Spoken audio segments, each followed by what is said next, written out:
Hey everybody, welcome to another show. This is a shill and chill, and you can tell from the island gear. That's why we're here. So I got a cool guest today. We're going to be talking to Mike Murphy. And before we get into it and introduce everybody, let's hit the theme song and let's get you in the island mood.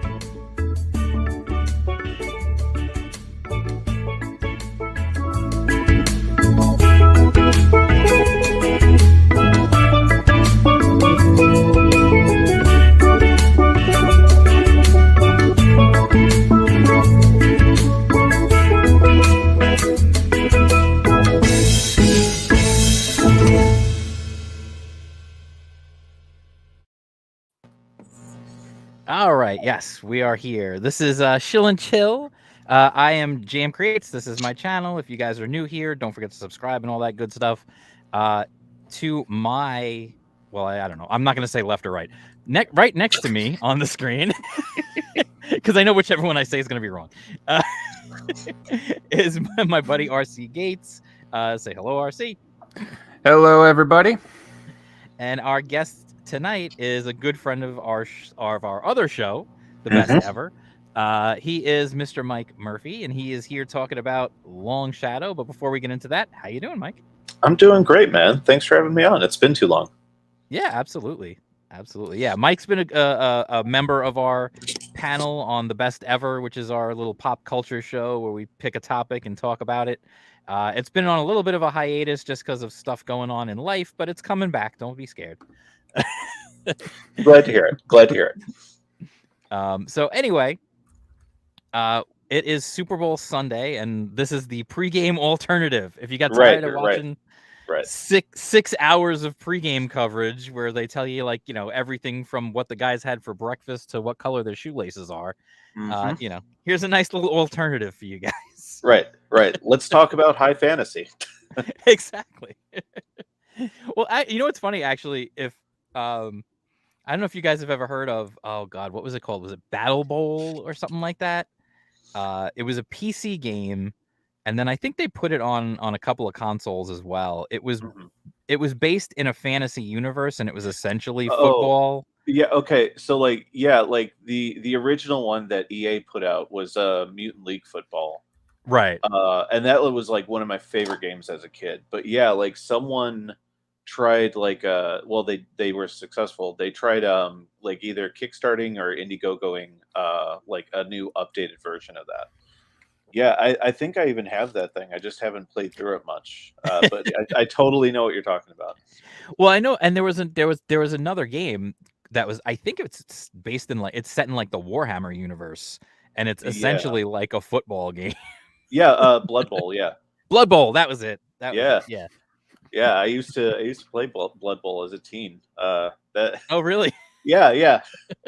It's funny. Like, I'm not really a sports guy, but like all the like ancillary like fantasy stuff, totally into. Like, just 100% dig it. Like, League football, Blood Bowl, all that stuff. I'm a fan of. That's for me. I've always been like, I like sports sims games, like, to an extent. Sure. But I always prefer stuff like NBA Jam or like, just like the stuff that takes it to like another level. Just the Yeah. I'm the same way with like racing games. Like, if you put Forza in front of me, I'm like, I can't. But like, if you just give me a racing game, like, I can play that for hours. Right. Like you give me Mario Kart, I'm there. Right. Right. Mario Kart, Wipeout, the Burnout series. Right. Yeah. Like stuff that adds a little more to it than just I'm driving in a race. Right. Exactly. Yeah. And I'm the same way with sports games. Yes. Yeah, me too. Like, I love like the Mario sports games. Just any of that stuff is always fun. Yeah. So anyway, there's your sports talk. There you go. Okay, done. Now right, Mario Kart. So you're here today talking about Longshadow. So why don't I'll give you the floor for a minute. You can just give us the real quick rundown of what is Longshadow. You got it. And then we'll go from there. Sounds good, man. So Longshadow is the next major release from Chibi Comics. It's our fourth published book. The first couple being Samurai and Dinosaurs, The Gods Fear Me, Deep Well. And now we've got Longshadow. So Longshadow is a high fantasy pulp noir mashup starring Longshadow, who is a 7 foot tall ogre for hire, operating out of the town Coal on Brick, out of a tavern called Amberglass, where he sits in the back and waits for clients to come and ask for his help. The story focuses on the Prince of Echoes, who is a dark, vile beast terrorizing the forgotten lands known as Old Country. It's kind of the wrong side of the tracks of this fantasy world, and he's presented with this job offer by a it's noir, so we've always got to have our fatale. Her name is Redlocks, and she's this mysterious mystic woman with ties to both Old Country and the Prince of Echoes, and we kind of go from there. It's 112 pages. It's going to have interior spot illustrations by Jeff Lasley, and we are coming up with a week left to get this thing funded.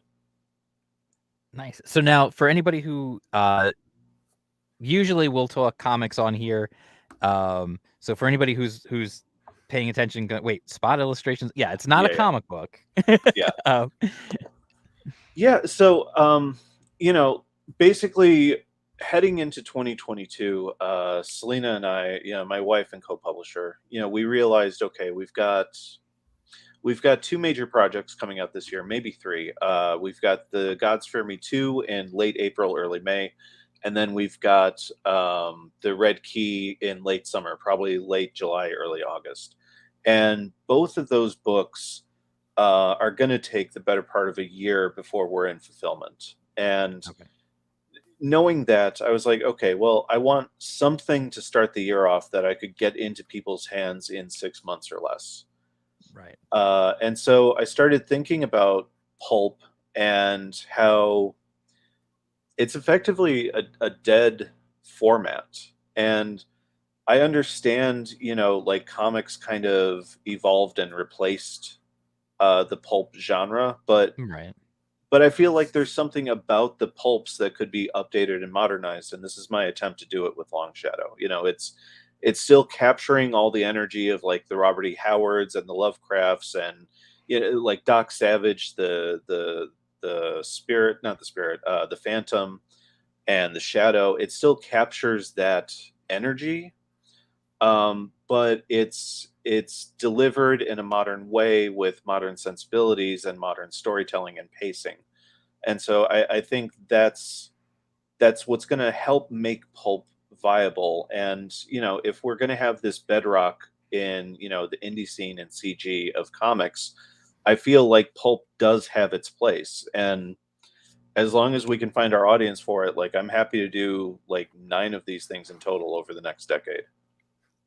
Yeah, I think the interesting thing about it is we have as far as like within like the indie space and within Comicsgate and stuff, there's been a few people who have ventured outside of comics.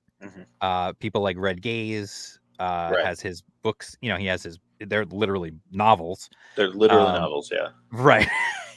We've got I know we had a guest on here a while back. We had Wyatt Holiday, and he had Yep. his pulp heroin magazine that he was doing. Right. And it's nice to see, at least from my perspective, I really like the idea that people are expanding out into other things aside from just comics, because I feel like this whole thing is bigger than just one thing. Right. I definitely agree. It was definitely one part, the form factor of like, okay, I can hire, Jeff, our cover artist, to handle the interior illustrations, and I'm basically paying him for about 5 pages worth of work, so that's not too heavy in terms of like, time and production schedule. Right. So it was one part like, in the spirit of pulps, like I want this stuff out fast into the readers because I knew how long those other projects were going to take. But it was also, I love comics. I've dedicated my life to comics. Like this'll what we'll be doing until we retire. But at the same time, there are different experiences out there when we're talking about pop culture, and I think very premise of pulps is one that's kind of mostly neglected. You know, Yeah. like it's not quite a novel and it's not quite a comic. It's this thing Right. that's somewhere in between. And I think it's a cool format. It definitely is, and I think the nice thing about, like, a pulp is essentially, it's the kind of thing that you can get in, read it, enjoy it, have a good time, and you're not locked into, "Well, I gotta read 500 pages of this book." Right. Like, Right. there's no wasted words in a pulp. Right. It is Yeah. Yeah. Exactly. Like I'm making my way through it for the first time, and like every chapter I'm like, yeah, like this is I understand now why pulp was so popular at its heyday. You know, like it's just quick bursts of entertainment, Right. similar to like a comic floppy but a little bit more dense. And it's still like this, this quiet, personal condensed thing that like you experience like a novel, but also, again, like kind of like a comic, because Right. you're getting some help from the spot illustrations. Well, that's the one of the things that, for me, like when if I'm reading a book, Hmm. one of the things that drives me insane is when the author takes like 4 pages just to describe a character or something. And it's Right. like that just drives me. And part of that is listen, I fully accept that there are some people for whom that they enjoy that. And that's Right. fine. Right. For me, that drives me nuts. Um, it does. It just does because Yeah. for me, like I have enough imagination and inner vision to be able to just visualize quickly what a character looks like. You give me, a real basic description. I gotcha. I'm good. Let's move on. You know what I mean? Yeah. Like, Yeah, man. I am minimal to no character design exposition whenever I write. I and I think that comes from reading some of the pulps when I was a kid. mhm. It's uh I agree. I don't like the whole thing of like don't get into like how many buttons were on his coat and stuff like that. Like Right. I just don't care. Exactly. Unless it's specifically necessary Right. for something that's going to happen later for some reason, like that's a Hmm. necessary detail that I need to know, Right. just cut it out. If I don't need to know it, just get rid of it. I don't need it. Like Yeah. Especially like if you head into writing a novel knowing that the cover is probably going to display your character or characters on it, right. like what are you doing? Like, before your audience has even read the first word, they already have an impression of what the character looks like. Yes, Hmm. absolutely. And that's a nice thing with the spot illustrations is that if there's a spot where you need to maybe like establish a location or you need to establish a character or whatever it might be, you Right. can easily do that with one of the spot illustrations. Hmm. And now that work is done for you. Right. You Yeah, know, exactly. as they say, the picture is worth 1,000 words. There you go. Boom, done. Right. Right. And like like we designed our well, I guess technically it's our second map because Raphael is going to be doing the town map on Deepwell. But like for just like me and Selena, like this was the first time we designed a world map. Okay. And yeah, same thing. Like I was like, okay, now I have all of this stuff worked out. I know like the basic geography of the land. I know, if I say X character is here and travels there, I know how long that's going to take. And same thing with the reader. Like, I don't have to go into like, the rolling mountains and the like miles and miles of forest. Like, Right. if I just say they were traveling to blah, like just with a glance at the map, you're like, okay, that's where they're going and that's where they're coming Right. from. Yeah. Yeah, I feel like it's very easy to you can just say like, and I feel like honestly this is funny because I feel like for me this has been something that it gets me when I do try to write sometimes, and I've written a book. I've never published it, but I've written a book, Hmm. and it's what I would call a novella. It's definitely not a full length novel Sure. because I just chop the shit out of everything that I don't need. Right. Right. like, and just move on. Like I don't want to slow the pace. If I want to slow the pace for a page or two, that's one thing. Hmm. If I'm doing, but like otherwise, I just want it to go. I want people into it and entertained. Yeah, I definitely agree. That's kind of why I'm not I wouldn't say I'm not looking forward to, but like I'm having a tough time wrapping my head around the idea of writing a full novel. Right. Because you know, like we did prequel novellas for The Gods Fear Me and Deepwell. Right. I'm doing one more pass on the Deepwell one because there's some stuff that I'm not happy with, and there's some stuff that has to like fold into like the Murphy verse. But the Gods Fear Me one is done, you know, and fulfillment's like just about over. So Right. I um, actually have it right up. It's right it- upstairs. yeah, you do. Um, the novellas kind of gave me that into like the format that I prefer, which is, you know, just short to the point, get the information across. Don't waste people's time. Like Right. I get some people dig the I don't mean to be insulting, but like the navel gazing, like, you know, exposition stuff. Right. I get some people are into that stuff, but I just like I got a story to tell, man. Like let's just get into it. Mhm. You know? Yeah. Well, I feel like for me, my preferred genre is always like action adventure, science fiction, fantasy. Like that kind of stuff is always what I prefer. Hmm. And most of that stuff is, you want to just you want the action. Right. That's why you're there. You're there for the Mhm. adventure. Yeah. And that's not to say that you can't have a scene where there's not necessarily a lot of physical action happening, Hmm. but the dialogue is advancing the story. Things are happening that way. Like as long as I feel like there's momentum. Right. That's always the biggest thing. If I'm reading a novel and like the momentum just stops, Right. it's hard to get through. Like It it's is. hard to just keep plowing through it. Yeah, Mhm. it really is. Like I'm to go back to it, like I think somewhere around like chapter 4 or so, and it's still all the procedural stuff. It's just these three cops that you're not going to follow for the bulk of the novel talking to these teenagers who committed a hate crime, and it's like literally just going from each of them telling all of their perspectives, so it's the same thing over and over, just slightly Uh, different. I'm just like Steven, what are you doing, man? Like, just show the clown. right.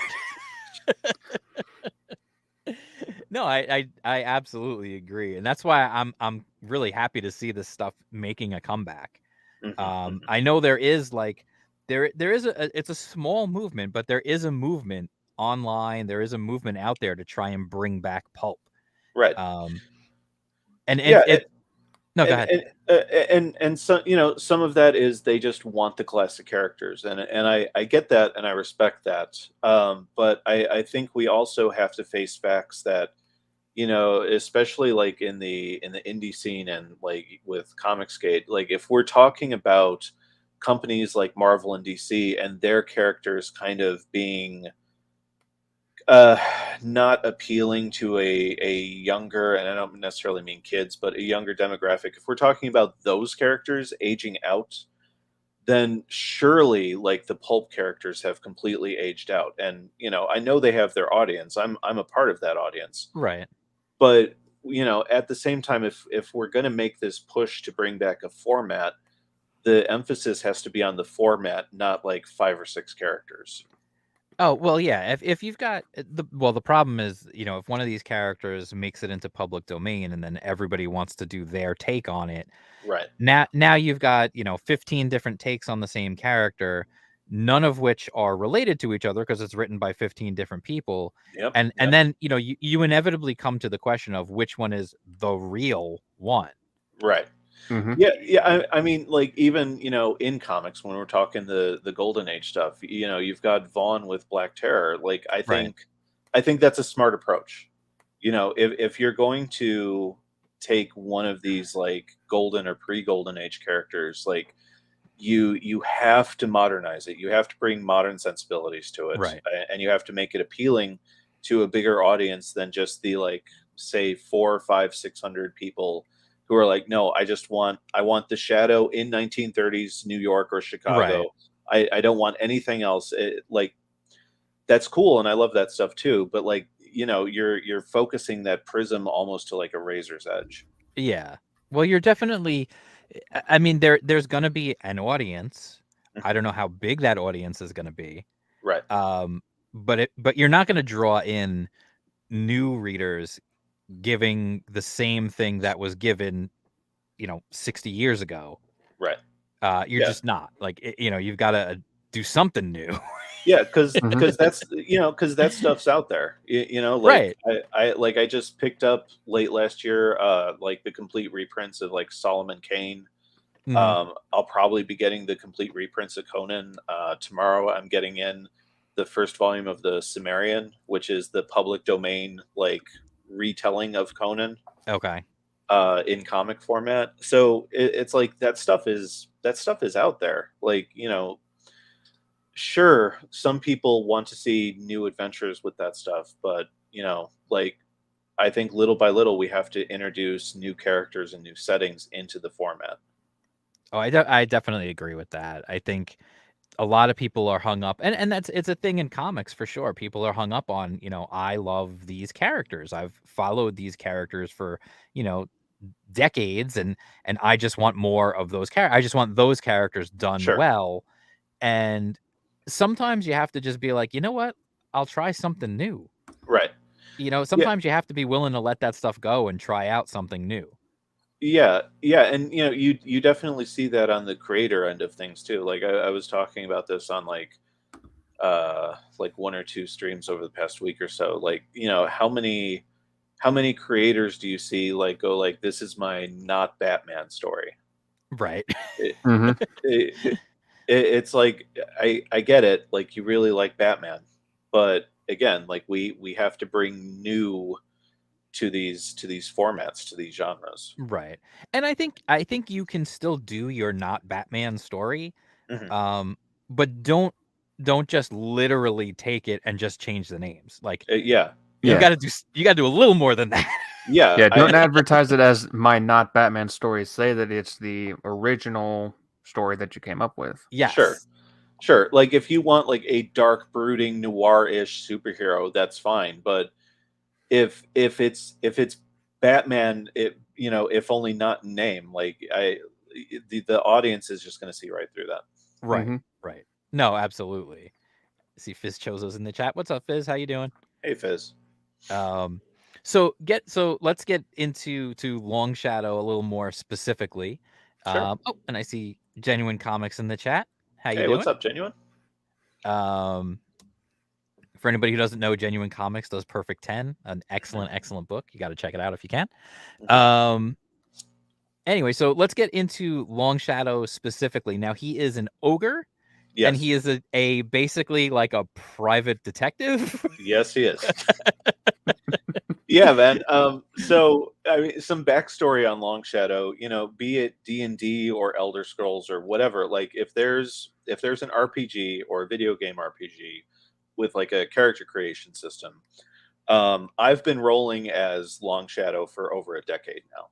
Oh, Yeah, like Longshadow's my dude, and I always wanted to like tell a story about him, and I definitely do, beyond just this pulp thing, have big plans for him. But it was always the thing of like, okay, well that means that you're gonna have to sit down and like design an entire fantasy world, Mike. And my brain was just like, no, no.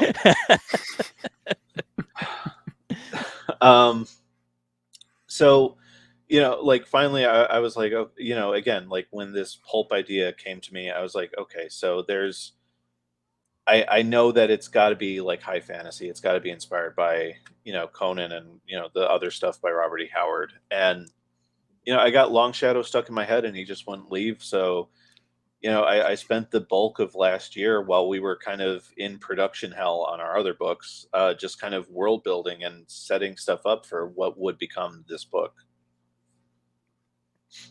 nice. So, what can it's funny because you're literally like in the setup when you were talking before. You said like he's sitting in the back of like this tavern. He's got Yeah. he basically has a femme fatale who comes in. I mean, it's very much the Sam Spade. I was sitting there and then she walked in. Yeah, man. Yeah.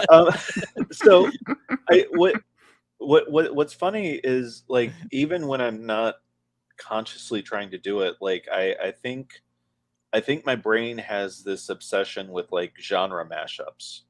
Okay. I mean, you can see it with Samurai and Dinosaurs. God's Fear Me is a mashup of, you know, like cyberpunk and Lovecraftian work. And even with you know, Deepwell, it's like 90% a pure Western, but there is kind of that like Greek tragedy slash Shakespearean family drama stuff going on. Hmm. Um, so you know, like I became fixated on the idea of, you know, like uh it's not unheard of. Like there's been stuff like The Name of the Rose, you know, about like Right. you know, a monk trying to solve a murder. Hmm. Um Hmm. so it's not unheard of, and I was just like, okay, well, if you're going to do it, and I've always played Long Shadow as kind of the detective type. Like there's that adventurer Conan thing to him, but for the most part, like you know, like when you get that stuff in like, you know, video game RPGs where you have to like solve a murder in the town, like I love that stuff, and that's what I spent the bulk of my time with Long Shadow playing through. Um and so the concept for Long Shadow is he's an ogre that wanted a better life for himself. You know, he kind of looked at the prospects ahead of him. You know, he could have spent his life, you know, in a forest eating the wildlife. He could have lived under a bridge. He could have lived in like he could have lived in like an you know like a dungeon and like waited for adventurers and like killed them. Or you know he's trying to take this higher path of like working his way into the world of man and, you know, being of service. And that's where the prequel novella comes in, A Murder in Amberglass. So the prequel is about the first night that he arrives in Colon Brick, and he stops in at Amberglass, the tavern, and within 30 minutes of getting in there, there's a murder, and of course he's a 7 foot tall ogre, so everyone's just eyeballing him. Right. So he has to spend that evening clearing his name and solving a locked door murder at the same time, and that's kind of when the town is ingratiated to him and starts, you know, accepting him into their culture and way of life. Okay. So I was going to ask about like in his world. Hmm. So in his town, he's kind of accepted. Yeah, the rest of the He's world not so much. okay. Yeah. So Um, yeah, yeah, like so I was gonna so say. So how does the rest of the world see something like an ogre? sure. So with, you know, with Elos, the kingdom, um, you know, some people have heard of him. Some people know, like, hey, there's this beast out there that, like, you know, can do work for hire stuff and can help you if you're in desperate need of it. But honestly, like a lot of the world or a lot of the kingdom still treats him as kind of a myth or rumor because, you know, like it's a landmass about the size of Australia, and Okay. you know, word travels pretty slow. So, you know, like you know, most of the time when he rolls into a town that's not coal on brick, they're like, "Oh shit, it's an ogre," you know. So now what about like within that world in Mhm. in this world that you've got here? We have humans, we have ogres. What other types of fantasy creatures can we expect? Yeah, so I you know, when I said like I spent like a year building up this world, it's because I'm kind of a I'm kind of a big stickler for uh, you know, there are certain tropes that are unavoidable, like, you know, he's an ogre. Like we all know ogres from all different types of fantasy. Like there are probably going to be orcs. Hmm. We all know orcs, but I I'm a stickler for don't just like carbon copy like a million other fantasy stories. Like we've all read or seen Lord of the Rings. We've, you know, we've seen Once and Future King. We've seen all these fantasy worlds. We've, you know, we've seen the Activision stuff with WoW. Like there are templates for fantasy stories that we've already experienced. So I spent a good amount of time building up. new creatures. Like there's the firetails, which are these adorable little orange kittens that grow up into giant monstrous fire breathing cats. Like it's kind of because I kind of wanted Longshadow to have his version of like Battle Cat from He-Man. Okay. Yeah. So like I worked to build those guys up, and there's like also like tons of other flora and fauna. The Prince of Echoes. I've talked about this before. It's essentially a vampire story, but again, I didn't just want to tell a vampire story. And I know everybody always says like, "Oh, I've got a new, unique take on vampires," but I kind of do. Okay. So, instead These of just vampires put the blood into you. into you, what's the Simpsons thing? Reverse vampires. Yeah. No. So okay, so instead of like the consumption of blood, basically think of the Prince of Echoes as like a spiritual version of the thing. He consumes your very soul, your spirit, your essence, and inhabits the shell of your body. And then when that shell, is run down, decomposed, and no longer functioning, he simply finds new hosts and consumes that host's soul, takes over that body. So he can kind of take on any appearance he wants as long as that living creature is within arm's reach. Okay. Yeah. So, the mystery part comes in of like, okay, well, he's hired to track this thing down, and he's heard rumors of a tower that's appeared out of nowhere in the middle of old country, but where is this thing? What is this thing? And how can you stop it? Like that's where all the investigative stuff comes in. Okay. Yeah. So I could imagine tracking down a creature like that would definitely be difficult. Yeah. So now, does he have without getting, obviously I don't want to get too like, I don't want to get spoilers or anything like Sure. that, but like, Sure. so if anything gets to just say like I can't, whatever, I can't tell you that. Yeah, man. Yeah, let's just it's cool. But so does he have any sort of, obviously there's the femme fatale who introduces him to this case. Is there any sort of the pulpy romance that goes on in the story at all, or Yeah, he's got his girl Friday. So his girl Friday, her name is Sweet Alice, and she's the head barkeep of Amberglass. Okay.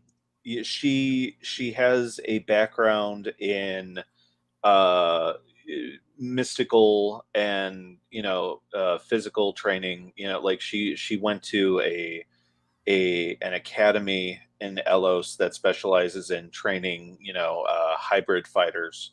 So she has her past, she has her background. She walked away from all that for reasons, and now just wants a quiet life for herself in Colon Brick.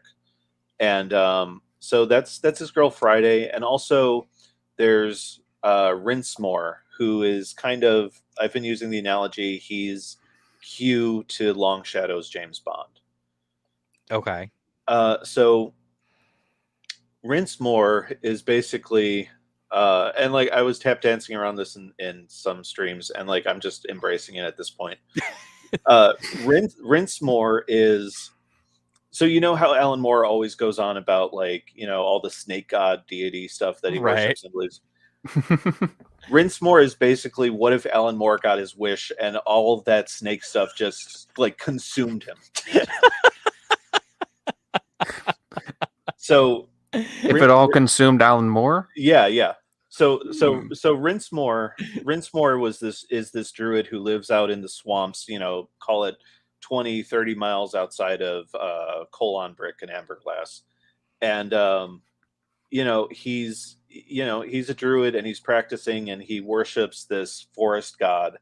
And when we meet him, the forest god has completely inhabited him. Okay. So he's no longer a human. He's this like kind of ant swamp thing looking being. And yeah, like basically, if there's anything on the mystical side of things that Longshadow doesn't know how to deal with, that's where Rinsmore comes in and gives him the lowdown. Okay. Yeah. Yeah, that makes sense. You gotta have somebody who can help you out with that stuff. Exactly. Like, you got to have someone giving him gadgets and mystical stuff here and there. Yeah. Right. Right. Absolutely. So now you said you've got like multiple stories, like in the future, you've got multiple things planned for this that you could write a bunch of these if you want to. Yeah, man. Like so, and this was one of the things that I really tried tap dancing around, but like on a stream about a week ago, I can't remember which one. Like I was just like F it, and I just like laid out the whole thing. So I'll do it again. So basically, in a perfect world, I would like to do 3 trilogies for Longshadow. The idea being, another one of my obsessions is world building and the progression of a culture and society around the main character. Like there's from book 1 to book 2 of The Gods Fear Me, there's going to be a time jump, so the Okay. characters are all changed and older, and you're seeing a different version of that character, but it's still them. And likewise, there's going to be interesting stuff going on with Deepwell. But what I wanted to do with Longshadow is at the start of the book, he's taking down a demon for a small town, and right before the demon dies, he curses Longshadow, and the curse is immortality. Oh, okay.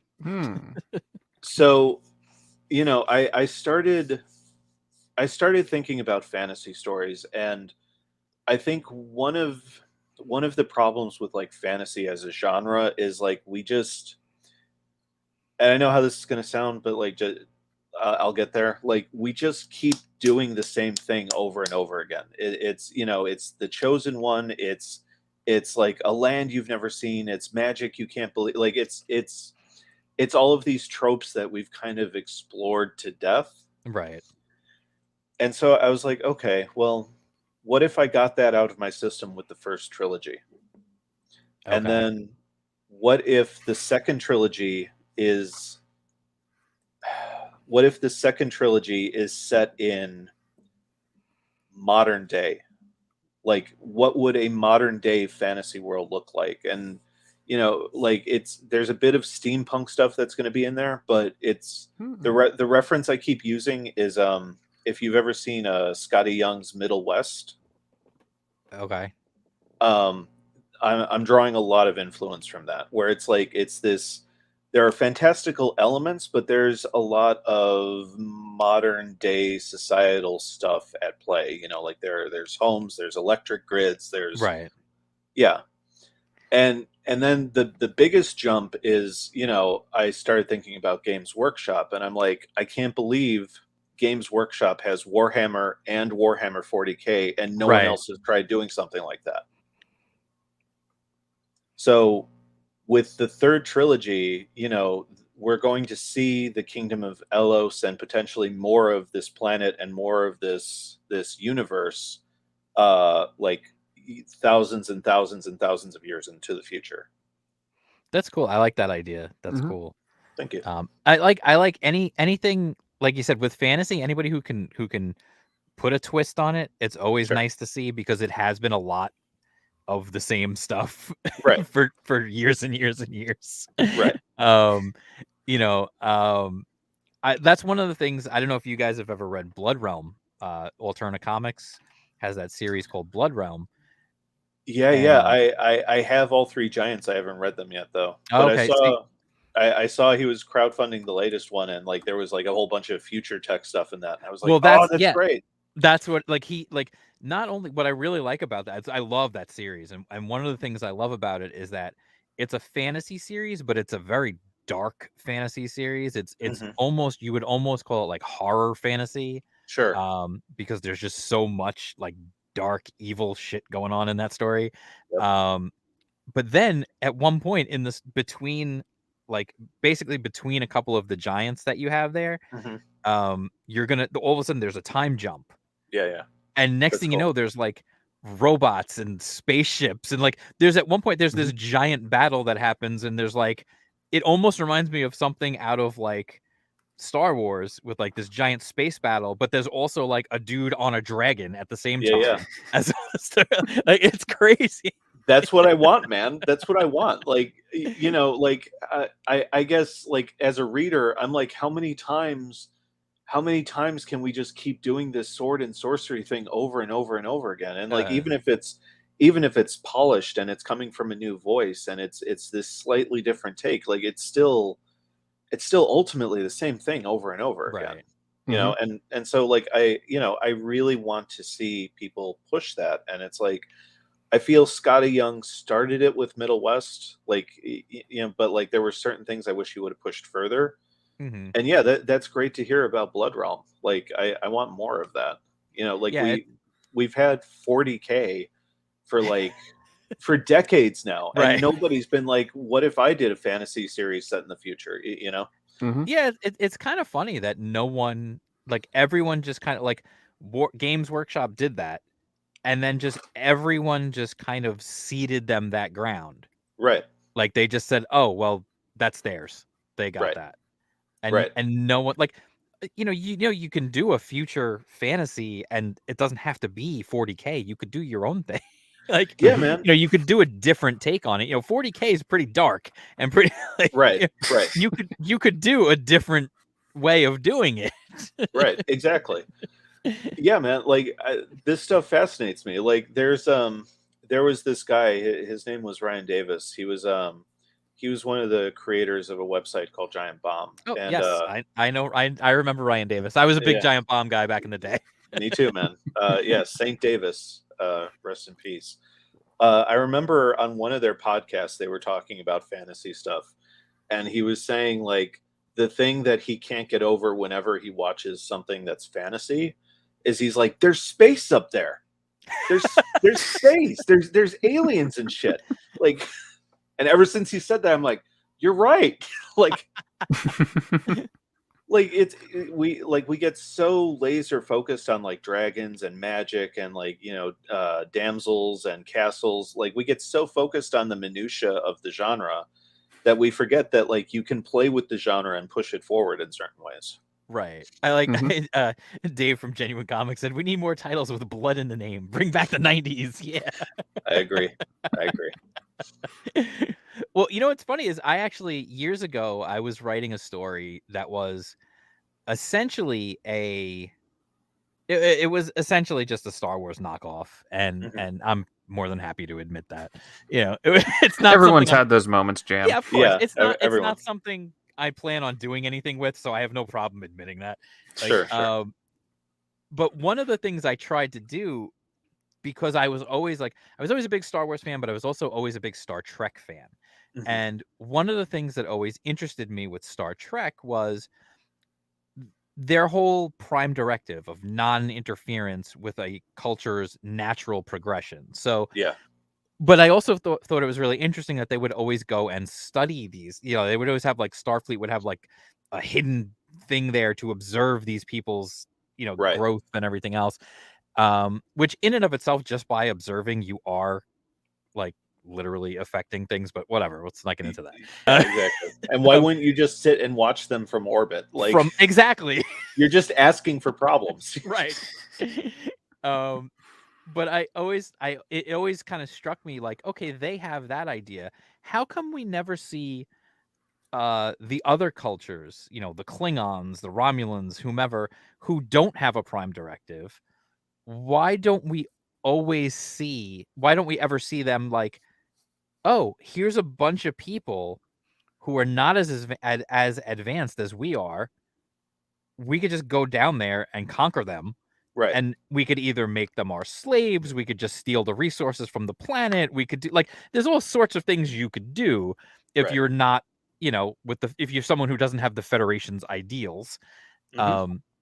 So part of the story that I was writing was that like these bad guys, essentially like the Empire,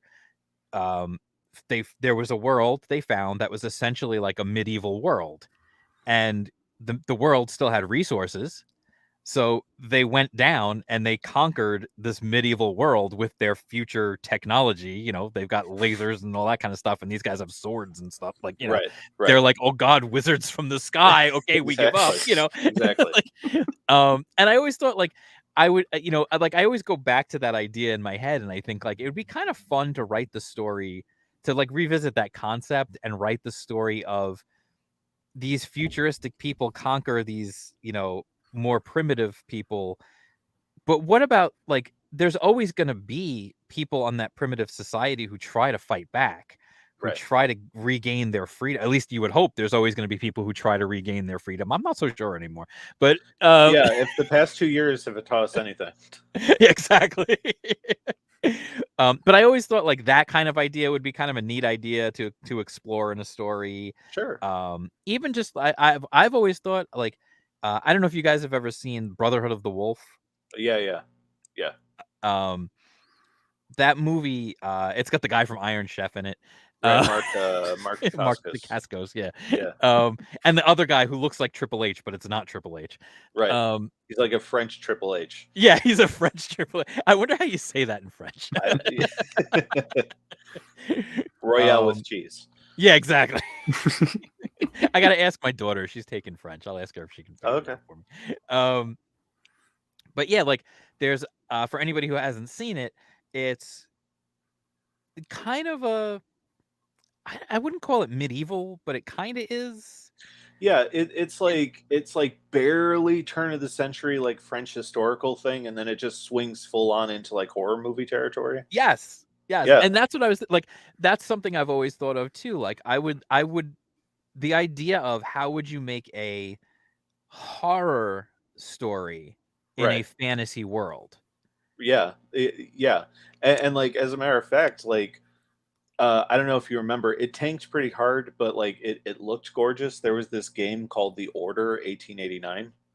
Yes. Yeah, I heard about that one. Yeah, I always thought that they just blatantly ripped off Brotherhood of the Wolf. Like they just moved the setting from France to Europe.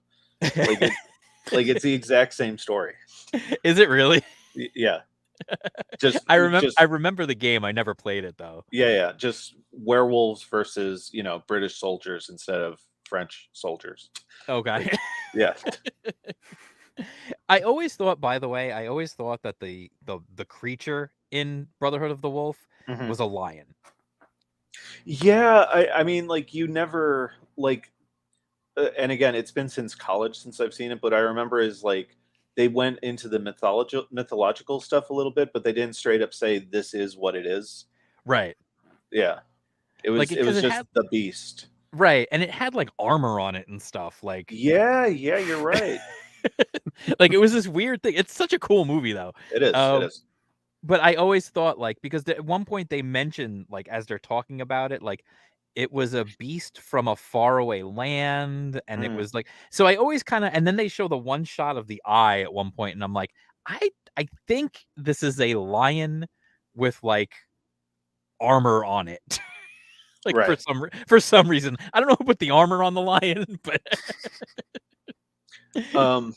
and like real quick regarding all the stuff that you just said about Star Trek, I agree 100%. And my other major issue with Star Trek is one of the few franchises I know of where they create hundreds, if not thousands, of alien species and never do anything with them past that one episode.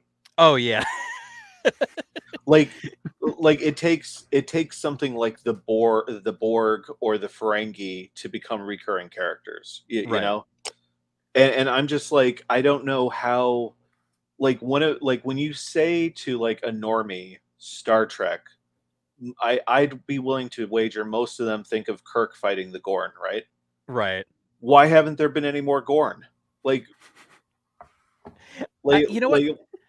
Like what are they as a species? I was gonna say, I think if I'm remembering right, I could be mistaken, but I think they did bring the Gorn back on Enterprise. Oh. I that doesn't think. count. I think they brought them back on Enterprise, but even then, I think it was only for one episode. Sure. But like, yeah, because we all, like, as Star Trek fans, we all talk about like how they're spreading themselves thin and they're just out of ideas, and they need like creative reinvigoration. And I'm like, but they have like an entire universe full of stuff that we never see again. Right. Like, Well, that's yeah. one of the things I like. Listen, you can rag on Enterprise all you want, like, and I completely get it. I actually I enjoyed Enterprise as a show. I felt like it was not necessary for the timeline of Star Trek to do that show, but that's neither here nor there. One of the things I liked about that show was they brought like the Andorians in, and they stuck right. and they were there for like episode after episode after episode. They Yeah. brought like they did bring some of those other species in and do stuff with them. And when they introduced the whole thing, which again, this is the problem when you do a prequel, they introduced the Xindi, who were those ones who attacked Earth and then led to that whole, like, honestly, that whole season of them going after the Xindi is it's good sci-fi television. Yeah, I was gonna say, like, halfway through season 2, like, and especially starting with season 3, I feel like they found what that show was.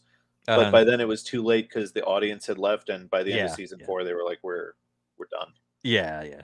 No, but that whole story of them going after the Xindi was really great television.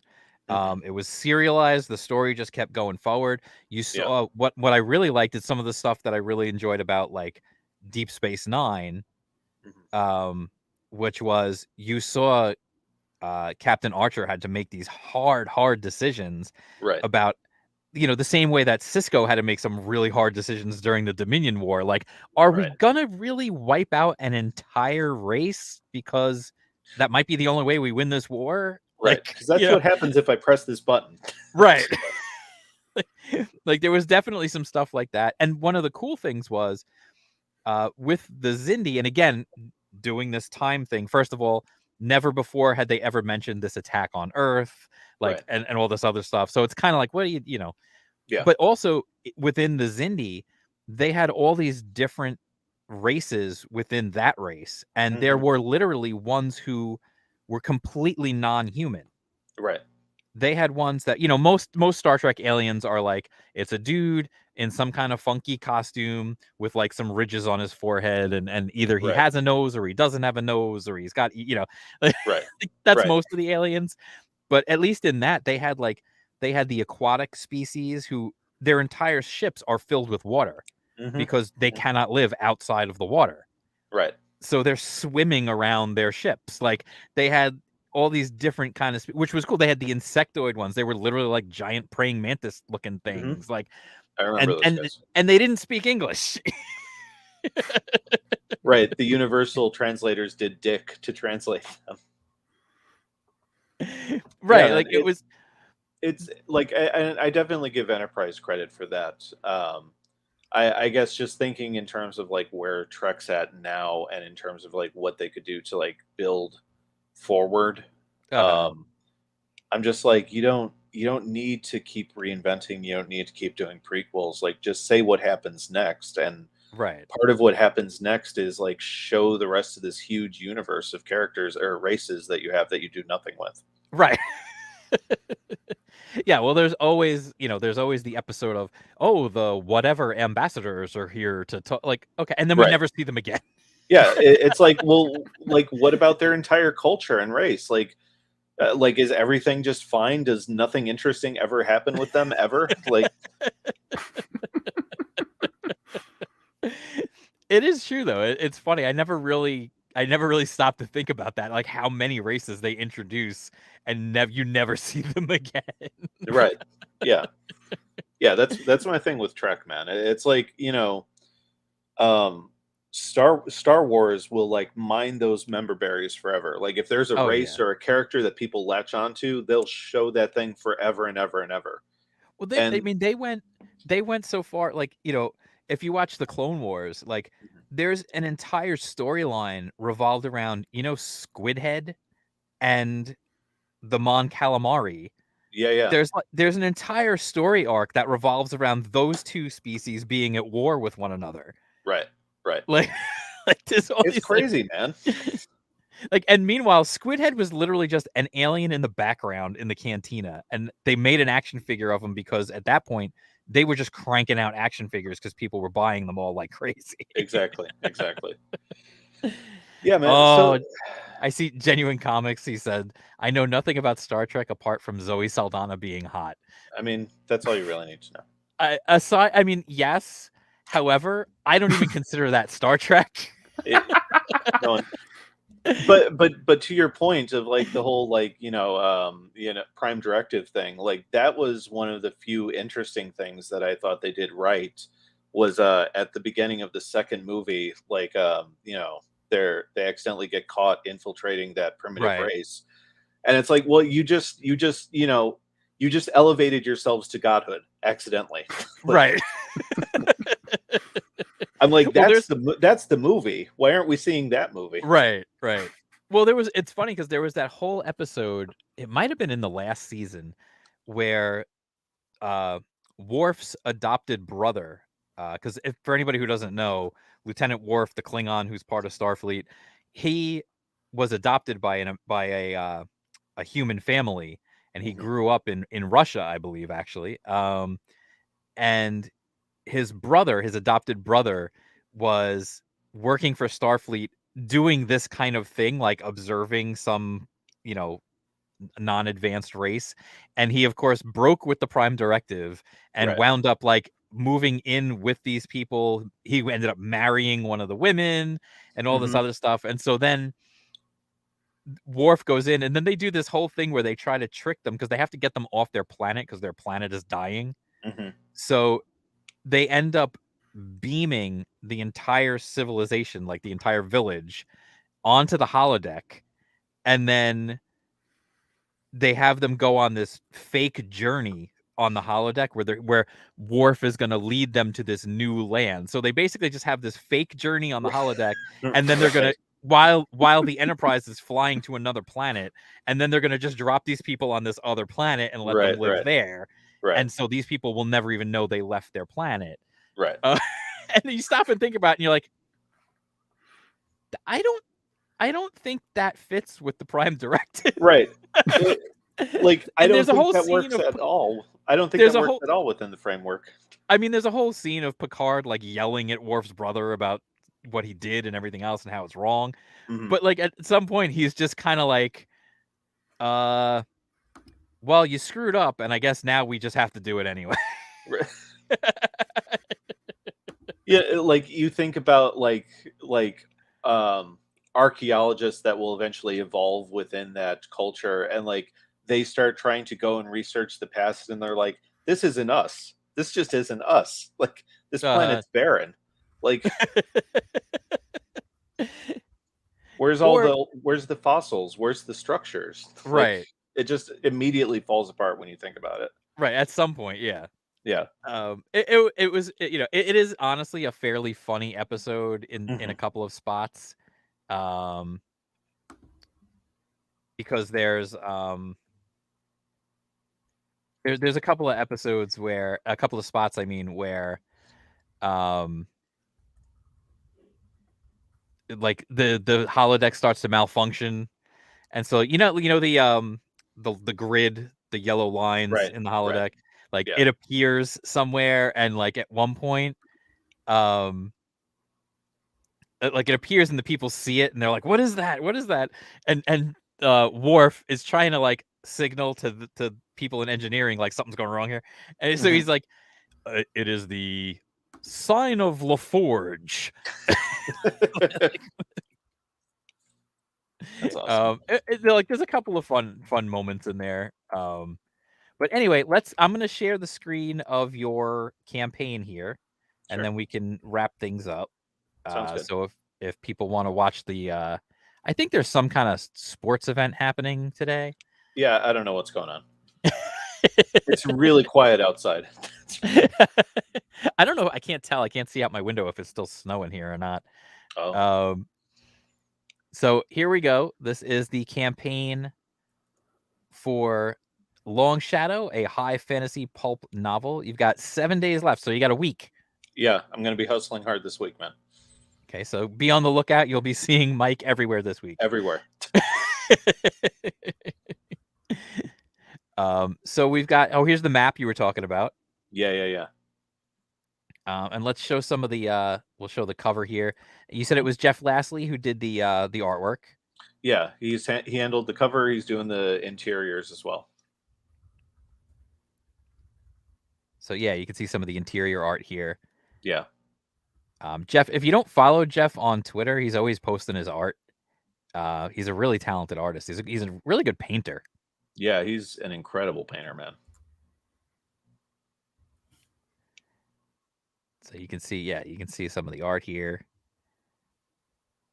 And again, like the artwork, that's an interesting outfit. Yeah. The If you want to call it that. I just call it a sword. Yes. So again, there's going to be spot illustrations throughout the book that'll help keep you in the spirit, help keep you in the world as you're reading along. How many pages is the book? Do you know? It's going to be 112 pages of prose, but with the spot illustrations, I don't know what that's going to break down to, because like once you start like sacrificing, page space for art, like, so it could end up being like 125, 135, somewhere in there. Okay, nice. So now let me go back up here. So for anybody who doesn't know, Mike is a fairly prolific creator, I would say. Thank you. So you've got the the digital edition of the book here if you just want to get the book. If you're the physical, $20. But then you've also got here, Mike is the I don't know what your title would be. I know it's you and your wife running the company. Yeah, I guess co-publisher and lead writer. There you go. For Chibi Comics. So right here you've got a digital pack. With it's got Longshadow, it's got The Gods Fear Me, and it's got Samurai and Dinosaurs. So that's a nice thing if you want to get caught up. Yeah, and then the physical version is right beneath it. Right, and there's the physical one right here. So if you've missed out on any of Mike's previous campaigns, you can definitely check those out, get yourself caught up. A lot of good stuff. And I definitely think the idea of getting back to pulp, getting back to these quick quick stories. I've been saying like disposable, but not in the sense of like just throw them in the trash. Like it's just they're meant to be quickly consumed. Right. It's a thing. It's an idea. Like years ago, I had this idea that I wanted to put out like just straight like action adventure stories that were quick, short, like just quick reads that you could just read them, and it's kind of like the equivalent of just watching like a movie that's like an hour and 40 minutes, and it's a lot of explosions and a lot of nonsense, and you just move on. Right. Or again, to take it back to Star Trek and Monster of the Week TV, it's it's something that you can consume within like 40 minutes to an hour or so, and you can watch them out of order, you can read them out of order, and you still get this overall experience that's bite-sized and consumable. Right. Yeah, no, it's definitely good stuff. So I think we're gonna wrap things up here. The link for the campaign is in the description below. So if you want to check out Longshadow, you can just hit the link. You can check that out. Also, a link to Mike's Twitter account is there, so you can follow Mike on Twitter. Again, he's got other projects in the fire. He's got other irons in the fire as well, so you can keep an eye on those too. Yeah, we're going to be fulfilling Deepwell by the end of next month, and then, like I said, end of April, early May, Gods for Me 2 is next up. And so for anybody who missed out on the previous stuff, like I said, there's catch-up tiers in the current campaign for Longshadow, which is always nice. Is your stuff? I didn't look. Is your stuff on CG now? Samurai and Dinosaurs is for the moment. We're almost out of like first printings, and I've got to add the Leftovers campaign for Gods Fear Me to CG now. Okay, so you keep an eye on that too. For anything as well. So anyway, thank you again, Mike, for joining us here today. Thanks for having me, guys. Of course, anytime. You know that. And anybody who's new to the channel, don't forget to like and subscribe and all that good stuff. You can upvote, you can downvote, doesn't really matter. Nowadays, that is. It really doesn't. And definitely be sure to come back, check out. I've got some comic reviews coming, and then we'll be bringing back the best ever, which is usually on Tuesdays at 7 p.m. Eastern, where we pick a pop culture topic and we talk about that for a while, and we usually get way off topic and laugh. And Way off topic. Usually after the first hour. Yes. Exactly. So thank you to everybody in the chat. Thank you to anyone who watches the replay, and we'll be back again with some more stuff soon. And I will talk to you then. Peace. Later.